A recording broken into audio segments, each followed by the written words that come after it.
Okay, so I have been working on setting up the tune for my Honda Pacific Coast. We're going to give it a try here to start it up, and I'll show you what I've been doing. Hopefully this works.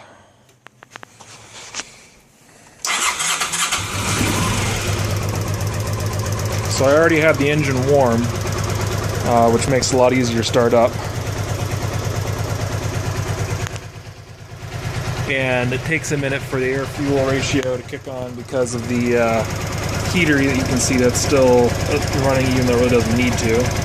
Okay, so now we can see the air-fuel ratio.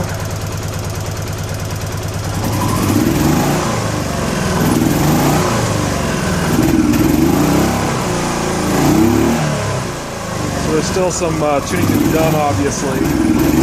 But just doing this sitting on its center stand in my garage is pretty good.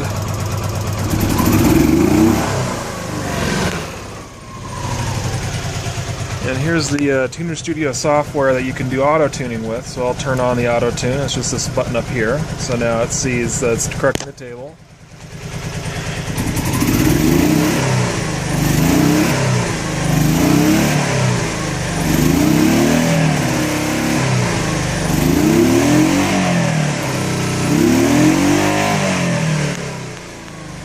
So basically what it's doing is trying to figure out where to fix the table to try to keep the air-fuel ratios set to the way that I have it set up, just with the kind of magical what it should be values here.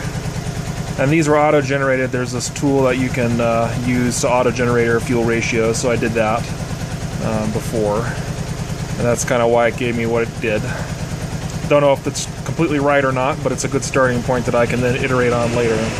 Oh, you can hear the fan just kicked on the coolant system on the bike.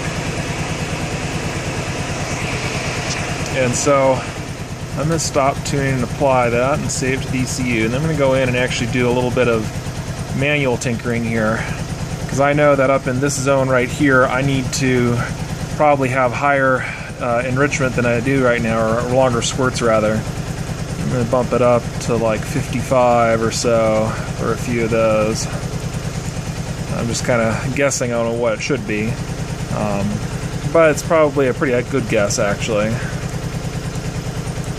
And you can see all these areas that just have 35 in it. That was what the original thing that I set the whole table up with, just to get it idling and warmed up. And now it's a lot better. So slowly you can tune it up like this. The main issue is that I'm literally doing this in my garage. There's the bike in the garage. Here's my other bike in the garage. So it's difficult to do much if you don't have a dynamometer, and I don't really want to take it out in the street just yet. So I need to find a local motorcycle dynamometer that can help me tune this up that I can haul the bike to.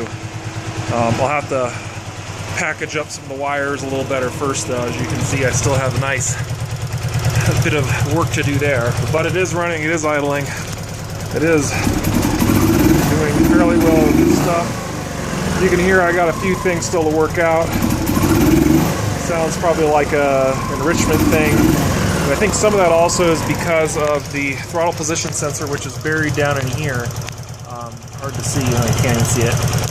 But it doesn't pick up the throttle response right away.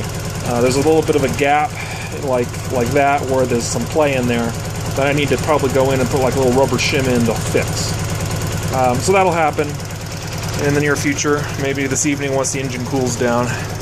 I still have tuning to do on the startup and warm up enrichment, a little bit more on the Excel enrichment. I don't really understand those tables yet, but I will soon enough. All these things, whatever these things do. So slowly but surely this is all coming along. Anyway, hopefully I'll be getting this bike on the road again under fuel injection in the next couple of weeks. Cheers.